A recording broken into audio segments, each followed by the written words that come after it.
All right, UFC Baku, Hill versus Rountree, full card predictions. Before I get started, there's something that should be noted about this card. It is in Baku, Azerbaijan, and if you didn't know, Baku, Azerbaijan is on the Black Sea, and also on the Black Sea and sharing a border with Azerbaijan is a nation that is in some hot water with another nation, and I'm pretty sure I can't say it without getting like demonetized and blackballed by YouTube.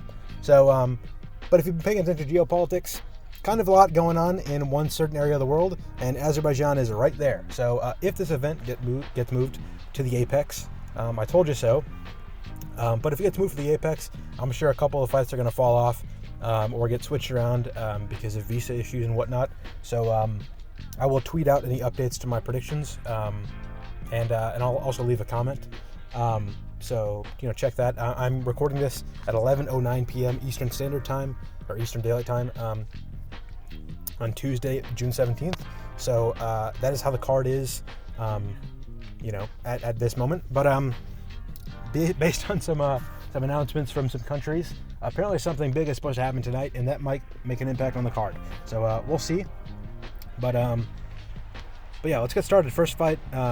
We've talked enough about geopolitics. Let's get into early prelim openers in the heavyweight division. So first fight of the card is Mohammed Usman versus Hamdy Abdelwahab. Yeah, this fight's gonna suck.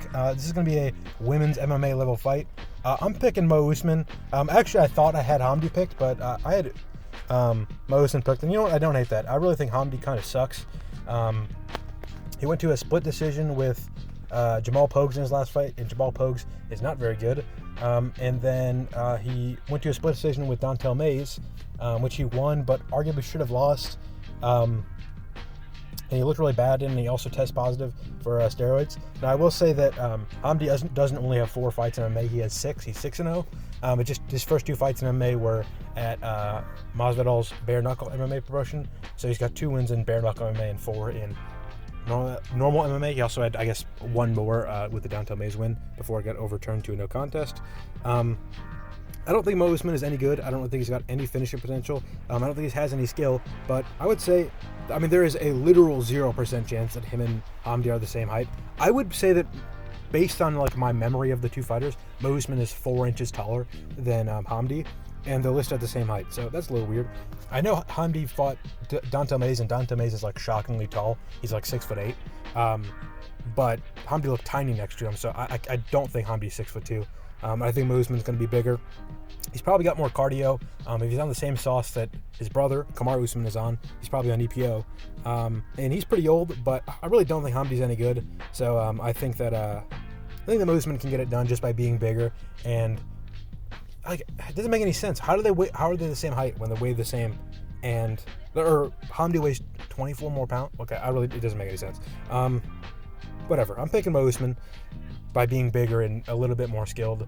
And his losses are to Mick Parkin and who else? Oh yeah, Thomas Peterson. Thomas Peterson's actually pretty solid, so whatever. I'll pick Mo Usman. Next fight up the card, Tagir Ulanbekov versus Azat Maksum. This was supposed to be Ulanbekov versus Kyoji Horiguchi, who I think I'll probably talk about later. But I'm going to pick Tagir Ulanbekov just because he's probably the better fighter. Azat Maksum lost to Charles Johnson pretty clearly and had a close fight with Tyson Nam, and I don't think Tyson Nam is good. Yeah, Tagir Ulanbekov is pretty solid. He's a ranked level fighter. He's pretty decent. He doesn't really have any skill holes. He's got decent striking, pretty good grappling. I don't think that Azat Maksum is just going to be shockingly better than him somewhere, especially when he couldn't implement a game plan against Charles Johnson, who I think is also good. But I'd probably pick. I would say Charles Johnson versus Tagir Ulanbekov would be a close fight, and Azat Maksum lost to Charles Johnson. So, what they will say about this fight, or not this fight, the Ulanbekov versus Horiguchi fight. When Horiguchi announced that he was going to be fighting in the UFC, I made a tweet replying to someone who clipped his announcement, saying that they're probably going to make. I said, as a joke, I said, knowing the UFC, they'll give Horiguchi Ulanbekov, in the Apex or whatever, and they actually did it. But that fight fell through, and hopefully Horiguchi gets a more exciting matchup. But I'll talk about that when that fight comes around. Next fight of the card, Irina Alekseeva versus Klaudia Syguła. They're both shit. I think Alekseeva is a little bit less shit, She's pretty old. She's 34, only has 7 fights. Bad sign. But, I don't know. They both fought Tagir Mullins, who's coming up on the card. And Alekseeva just lost by a decision, and Syguła got finished. So, I'm going to pick Alekseeva to win because of that. Next fight up the card. Speak of the devil. Daria Zheleznyakova versus Melissa Mullins. I've also made a tweet about this fight when it got announced, saying sarcastically that this is a fight that I was looking forward to because I thought these two definitely needed a rematch. If you didn't know, both of them before the UFC debuts fought each other at, I think, Aries FC. Yeah. And Melissa Mullins won by finish, and then for some reason, 3 fights later for Zheleznyakova, and I think 4 fights later for Melissa Mullins, they rebooked it. Literally have no idea why. They didn't fight each other in the UFC. It wasn't close before. Maybe it was an early stoppage or something. I'm not gonna lie, never watched that fight.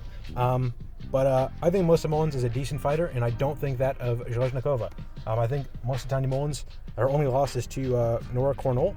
And I'm just going to say that was a fluke because Nora Cornell isn't good, was a big underdog, and she got a finish, which is rare in women's MMA. So this is women's bantamweight. It's going to be low level, but I'll pick Melissa Mullins to win by decision. Next fight of the card, Ismail Naurdiev versus Jun-yong Park. Jun-yong Park is actually pretty solid. He's like a good gatekeeper. I would put him pretty safely between like the 16 and 25 area of the ranking, so like outside. But he's a hard fight for anyone that's like above the top 10, I would say. I feel like that's fair. And I don't think that of Ismail Naurdiev.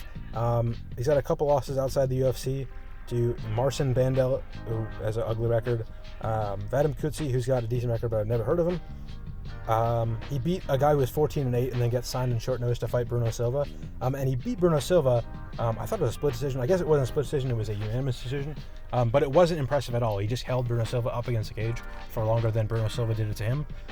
If you're like scared to trade and have a legitimate fight with Bruno Silva, you're a shit fighter, in my opinion. Especially at this point in his career. This is after the Weidman fight. This is after the Pereira fight. I think that's Bruno Silva's second most recent fight, or his fight before his last one against Marc-Andre Barriault.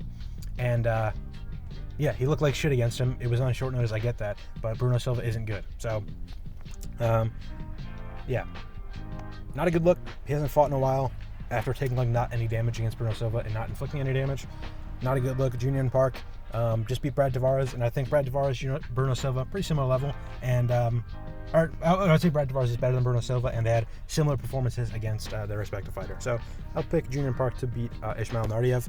I like him to find a submission. He's gotten rear naked chokes in I think most of his last 7 wins, something like that. Maybe most of his last 5, something like that. Maybe he'll get a rear naked choke. I don't know how good Naurdiev is off his back or against the cage or whatever. But I think that Jun-yong Park probably better. So there's that. Next fight up the card, another Korean. Interesting. I guess it is in, the eastern half of the world, so it's closer to Korea. Seok-hyun Ko versus Oban Elliott. I don't really know how good Seok-hyun Ko is. I watched his most recent fight on the Contender Series, and I wasn't particularly impressed. He fought Igor Cavalcanti, and we don't know how good he is because he was 9-0 at the time, and he hasn't fought since their fight, so he's 9-1 now. But I don't really like Ko's competition outside of the UFC. He fought a bunch of guys with really ugly records in Korea, and not to make a generalization, but you can really never trust a Korean's record. They always have very fishy, not fishy, but they have, they beat a guy who's 28-30, and in the next fight they're fighting a guy who's 0-0, and in the fight after that they're fighting a guy who's 19-1, and then you look at the 19-1 guy's record and all of his opponents are undefeated, or in their debut. So it's very weird, hard to trust. Seok-hyun Ko, no exception to that rule, and I know at least Oban Elliott is pretty decent. I don't know why he's such a big favorite. He hasn't looked that impressive in the UFC.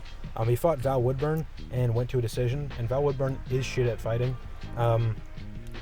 He also didn't finish Preston Parsons, who's also bad at fighting, so not a good look. But he finished Basile Fez, and Basile Fez might be good. Basile Fez did lose to Mickey Gall, which is a bad look.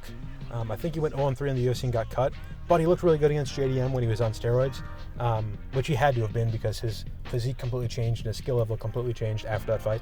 But looked good against JDM. JDM did have a bad performance that, pulled a couple guillotines when he shouldn't have, made the fight closer than it should have been. But I think Vasiljev might be like a decent fighter. Like, I haven't seen like I don't think he looked bad after. When I was watching the Mickey Gall fight, I'm not like, this is a shit fighter. And when I was watching the Oban Elliott fight, it was pretty close in the first round. So I don't think Vasiljev is terrible. But, you know, Oban Elliott finishing him doesn't make me think like he's guaranteed to beat this Korean guy.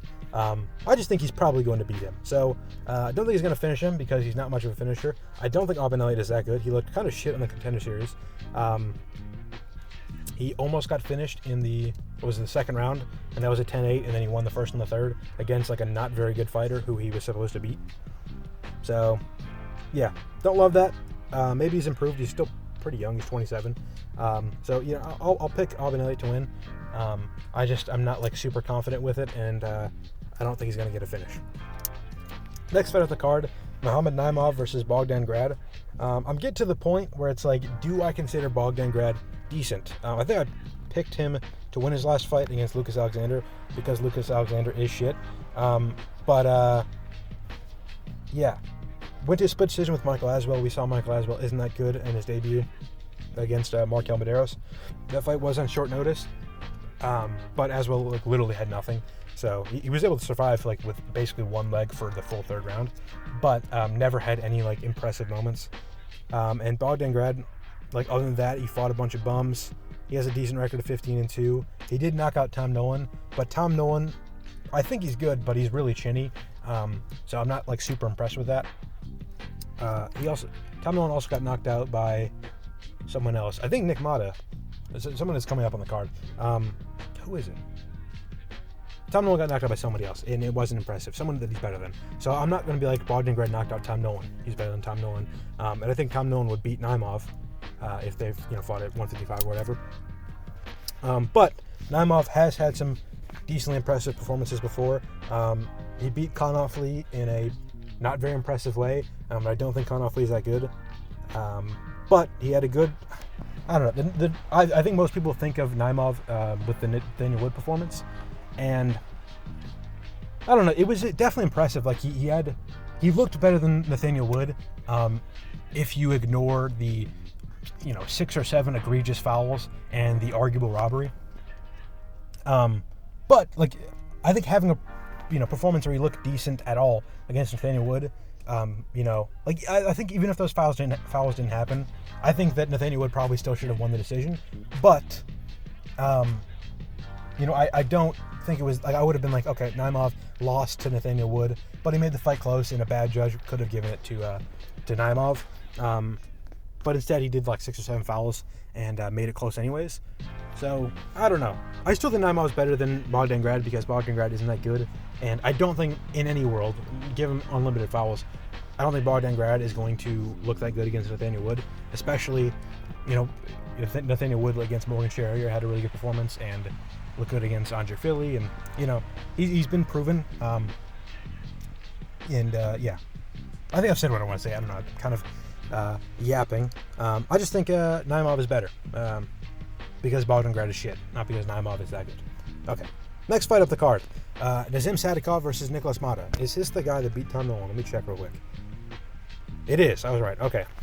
Yeah, I'm picking Nazim Sadykhov. I think he's actually pretty solid. I think he's a little overrated. Minus 400, kind of crazy. Similar story with the Oban Elliott thing where it's like, I think this guy's better, but he's not that good of a finisher, and he's a massive favorite over Nick Motta.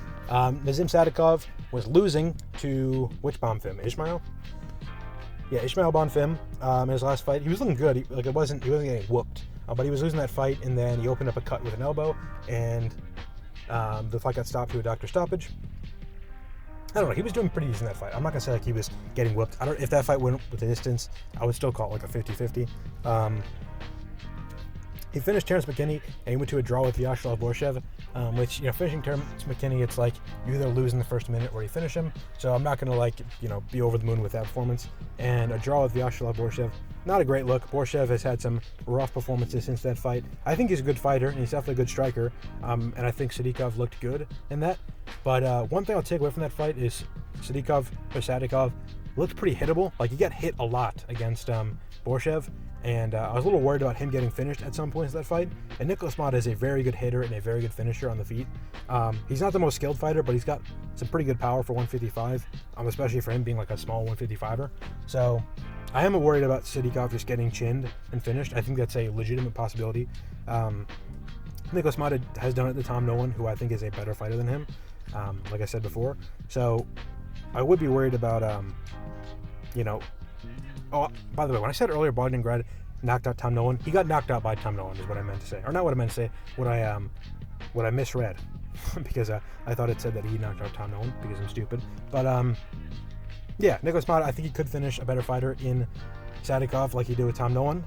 But I'm not going to, I think this fight's got a decent fluke chance, but I'm never going to pick a fluke unless I think it's more than likely to happen. So I'll pick Sadykhov, but I think there's good money on Nikolas Motta at plus 300 because I think there's a pretty decent chance that he just randomly fluke knocks out Sadykhov. So there's that. And I also think there's a chance that he also just beats Sadykhov by decision, or hurts him bad, and then looks better because Sadykhov has had some not great performance. He could be better. He could be worse than Bonfim. He went to a draw with Borshev. He could be not that good, So. Next fight of the card. This is a really, really good fight if you're not hip to Rizin. It's Muktabek Oralbai versus Tafik Musayev. Muktabek Oralbai I've been really high on since I saw him in LFA with that really sick knockout. He had a first-round head kick knockout. That was a while ago, like 2 years ago. That was a pretty sick knockout. I've been following him since then. He took the Uros Medic fight on short notice. He looked really boring in that fight. He got a finish, I think, in the second or third round with the submission after, smudge grappling Medic the whole time. But obviously, he had a banger against Elvis Brenner. He had a banger against, fight of the year contender against Mateusz Rąbecki. So a lot of people know of him now. But obviously, very good guy. He doesn't have the best head movement. He's a little hittable. But he's got pretty solid striking. He's clean boxing, good kicks. And he's kind of got that... this guy's not just a, Caucasian or Caucasus wrestler. This guy's also got kicks. He's mixing it up. He's the, maybe not the complete package, but he's got some decent striking and he's got that Eastern grappling. Kind of like what you see with, maybe not Makhachev, but, Umar Nurmagomedov, where he's got good kicks, clean boxing, good wrestling. And he's got a hell of a chin and he's got a lot of cardio and a lot of heart. Which we saw a lot of in the Rąbecki fight. Tafik Musayev, I'll say similar story. He's got Eastern grappling. He's from Azerbaijan. And he's also got pop in his hands. And he's got some clean kicks. He looks pretty solid on the feet. I will say I think Musayev is a little bit past his prime. He is 35. I think his best fights are behind him. But he looked pretty good recently in Rizin. He knocked out Koji Takeda, who is okay. Koji Takeda has I'm trying to think. He had a loss. I was looking at his record, and I was like, man, that guy is not as good as I remember him being when that fight happened. Let me check real quick. But one thing I'll say is Tafik was supposed to fight in Rizin and March, or not in Rizin, in Bellator of March of 2022. That was his last booked fight against Alfie Davis. But that fight got canceled, and he hasn't fought in almost 2 years. He hasn't fought since November of 2023. For example, his opponent who he finished has fought 4 times since then. What's his name? Takeda, yeah, what's his name? Koji Takeda. Who do you have a loss to that I was unimpressed by? Oh, Spike Carlisle. If you don't know Spike Carlisle,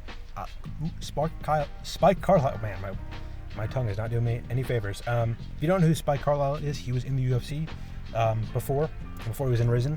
And he wasn't that good. I think he lost to Billy Quarantillo.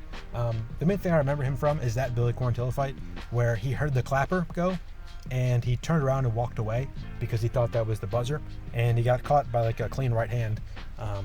And I don't think he got dropped, but he got pretty badly rocked from it. Merab did the same thing against O'Malley in round 2 of their first fight. So a little bit of a fun fact. But Musayev's last opponent, Koji Takeda, lost to Spike Carlisle, which I think is a pretty bad look.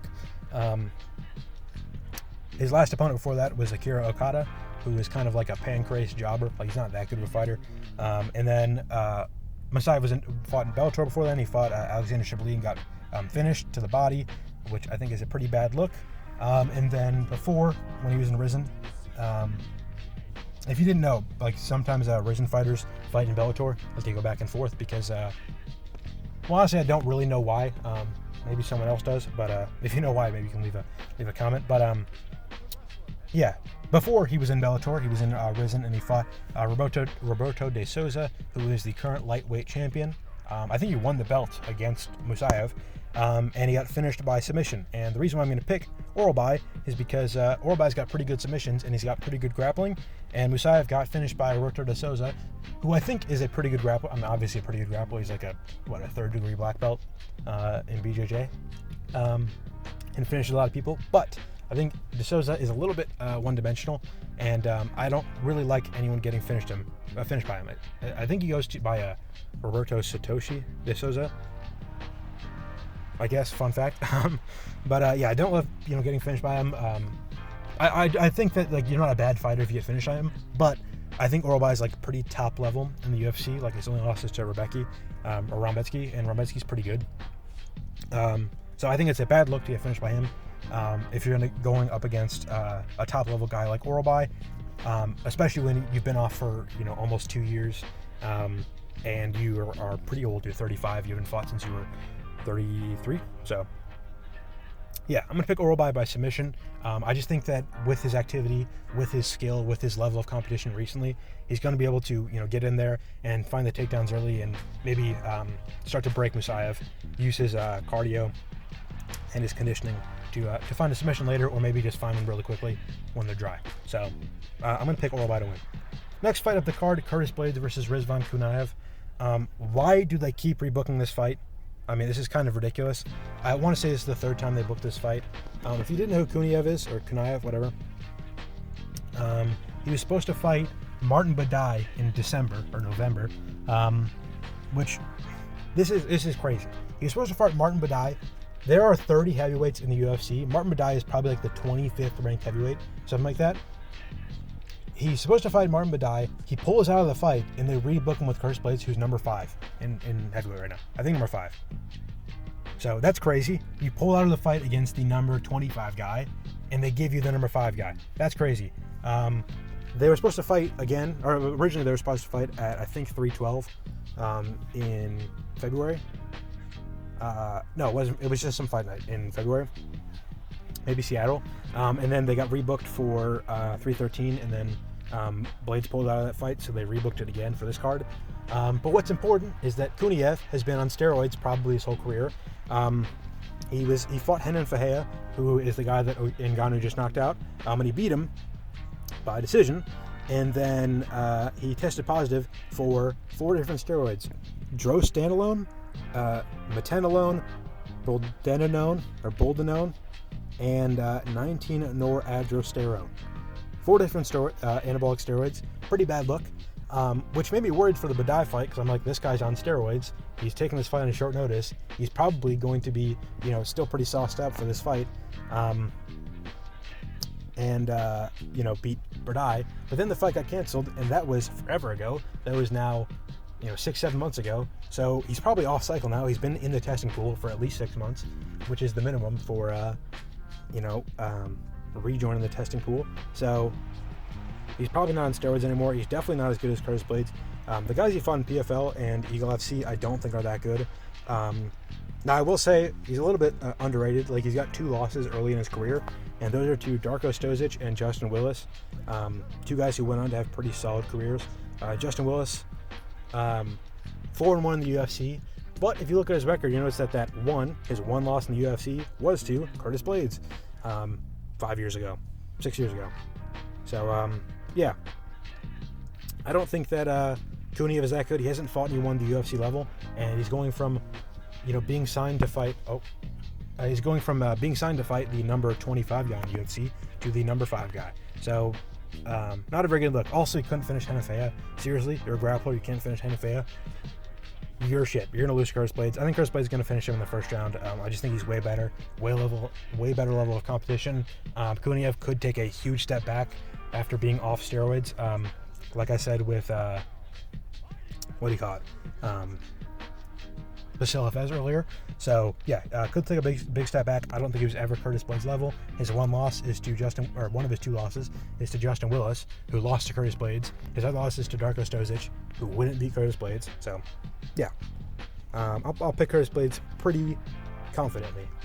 Next fight up the card, Rafael Fiziev, co-main event, Rafael Fiziev versus Ignacio Bahamondes. Now, I'll be honest, this is the most 50-50 I've been with a pick in some time. I'm really not sure who to pick. I feel like I've gone back and forth every day since this fight's been announced. But final decision, final answer, I'm going with Rafael Fiziev. It's because I feel like there's still a lot of question marks around Ignacio Bahamondes. His last 3 fights were against Jalen Turner, Manuel Torres, and Christos Giagos.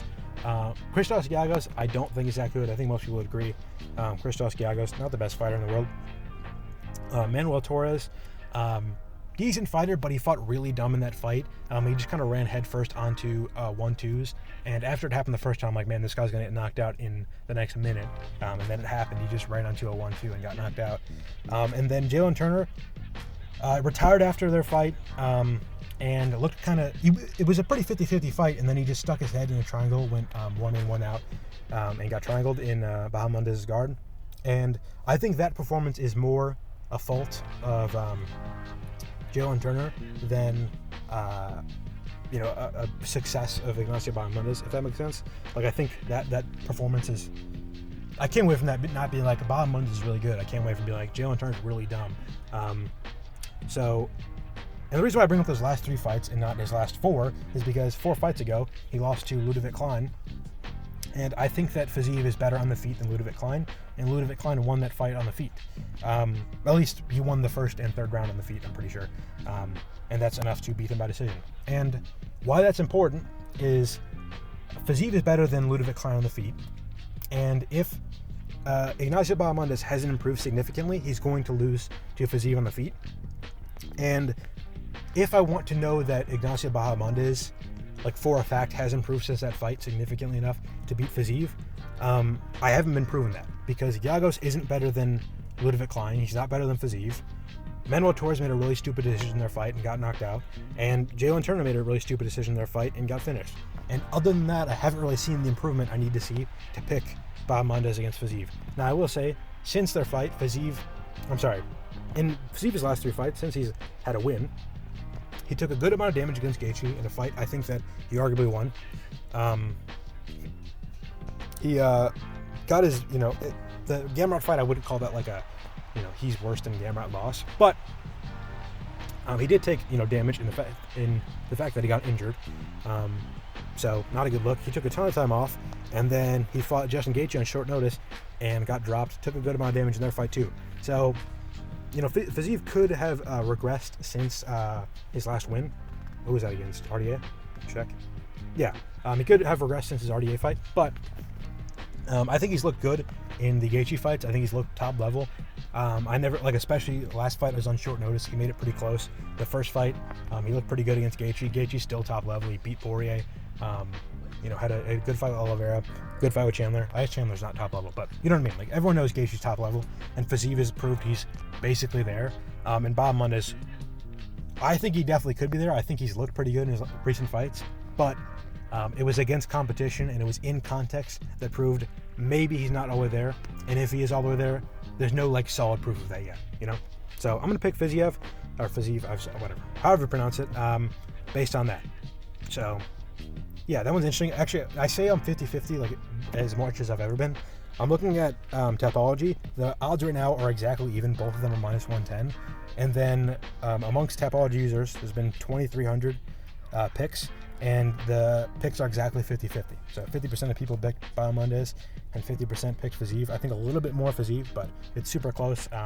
This should be a really good fight, and if not, it should be really high level. And we get to learn a lot about where Bahamondes is at. And if Fiziev is up there, if he's improved, I guess, since their first Gaethje fight. So, next fight up the card, main event.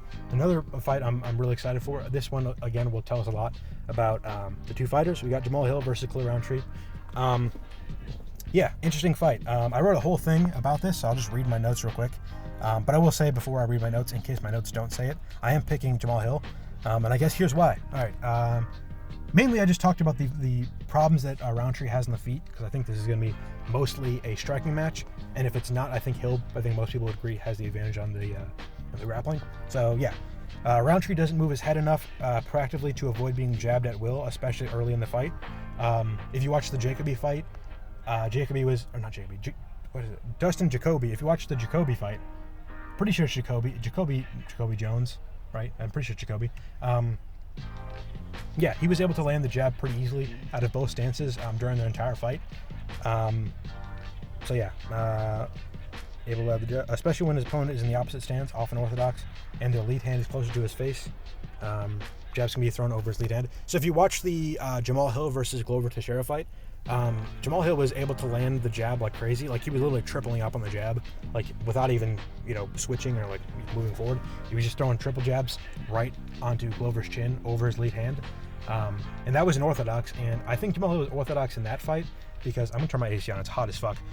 So sorry if you hear that. But I think Jamal Hill was orthodox in that fight, which was a close stance, because Glover was also orthodox. But I think he was orthodox in that fight because he was worried about Glover Teixeira's single leg takedowns, which is like his main grappling entry. Yeah, so he's worried about the single legs, so he switches to a closed stance to bring his lead leg farther away from Glover Teixeira's rear hand. But even in that fight, he landed the jab at will, and it's easier to, when you're the taller guy, it's easier to land the jab in an open stance than a closed stance. And even in that fight, when it was a closed stance, Jamal Hill was able to land the jab super easily. And I think that Teixeira and Rountree have a similar, height, I guess, similar build. They have a similar guard, and they have a similar lack of proactive head movement. They don't like bounce around a lot. So if Jamal Hill's going to use the jab a lot, I think he'll have similar success. Rountree, and by the way, this is true of the Pereira fight, but I'll get to that in a second. Rountree is really good at countering kicks when he is explosive early, and he's also very light on his lead leg early, which makes him hard to low kick. So this is very relevant from the Pereira fight. If you watch the first 2 rounds, you'll notice Pereira had not very good success doing anything with his kicks. Especially, there was a couple big moments in the first 2, I think one in the first round and one in the second round, where Pereira would throw a head kick or a body kick up the middle, and Rountree would parry it, and then he would throw a big hook to counter it, or he would parry it and throw a head kick, and both of those rock Pereira. And that's a very traditional Bangkok Lumpini Muay Thai thing, where you're letting your low leg, a guy throws a kick, you parry it, you counter with a hook, or you counter with a head kick. And obviously Rountree, he's got the the yantra tattoos. He's got the yantra shorts coming up. He's very traditional Muay Thai, light on the leg stance. I think Pereira kind of played into that game plan in the first 2 rounds, which again I'll talk about in a second. But after after Rountree lost that explosiveness, he was much easier to kick. So he gets heavier on his lead leg. He's not tapping his lead foot, which makes him easier to low kick, and he's less explosive to counter off of the body kicks and head kicks. So yeah, that's what I wrote. Once Rountree slows down, he's heavier on the lead leg, which makes him easier to get leg kick, especially on the outside, and he isn't explosive enough to dangerously counter kicks. So if you watch the Jacoby, he does a lot of a lot of outside low kicks, but he does it especially more in the second and third round because Rountree started to slow down. Once he gets heavier on the lead leg, he starts to increase the amount of outside low kicks. Once Rountree slows down, he counters by shelling up and throwing after getting landed on, rather than trying to slip and throw like he does early on. So if you watch the Pereira fight in the third and fourth round, once Rountree started to get hurt with the jab and started to get beat up and kind of shell up against the fence, that became his main countering system. Instead of slip or parry and then throw a big counter as the guy's moving in, he would take a couple punches in the guard and then try to explode while the guy was still close, rather than timing him and countering him then. I think to take advantage of this, you throw on his guard or you feint, you wait for him to throw back, and then you beat him up while he's missed. And that's what Pereira did a lot in the fourth round. He just walked him down. He would throw or feint, wait for Rountree to throw back, and then just bully him, beat him up, especially with body punches.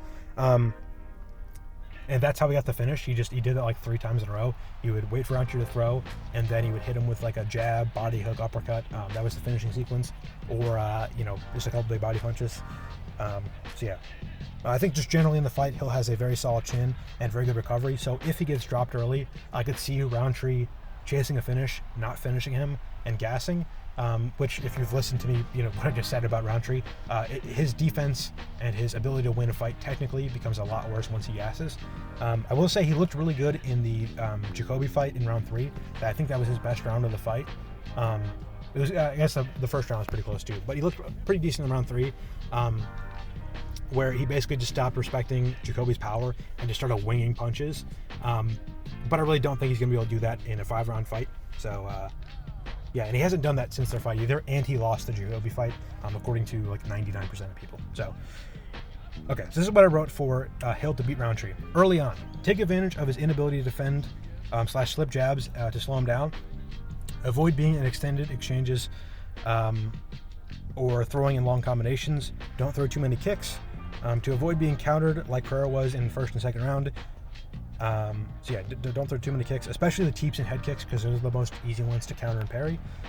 Don't be afraid to use grappling to slow him down, and then be careful in the clinch if you're going to use a grappling, because he's got the traditional Muay Thai thing where if he gets the Muay Thai plum, he's going to beat you up in the knees. He's going to use punches to the body. You don't want to be in his area, especially with a guy as dangerous as him. And then as he slows down, keep using the jab, but prepare for him to shell up and counter. Once he starts missing his counters, throw combinations ending with body strikes, i.e. throw a jab right hook on the guard, step back to avoid the counters, and then use a 1-2 to the body, lead hook to the 1-2 to the head, lead hook to the body. Just a lot of stuff like that. Like just what Pereira was doing in round 4, once he slows down, is the perfect way to beat Rountree. The thing I want to say about the Pereira fight, like I was going to talk about the resumes and how the resumes matched up, and use MMA math and algebra or whatever, common opponents. I just think, you can say what you want about Rountree. He looked better against Pereira than he did against Anthony Smith, and he lost to Jacoby, and he lost to Pratchino on the feet. Then he has, the best round 1 and 2. It looked better in the striking than anyone has against Pereira, which is true. But I think a lot of the success, I would say all of the success he had in the Pereira fight is because Pereira just had a dumb game plan and made dumb mistakes in the first and second round, namely by not using the jab and letting him counter the kicks. If you know Rountree, you know what his weaknesses and strengths are, and it seemed like Pereira didn't know that.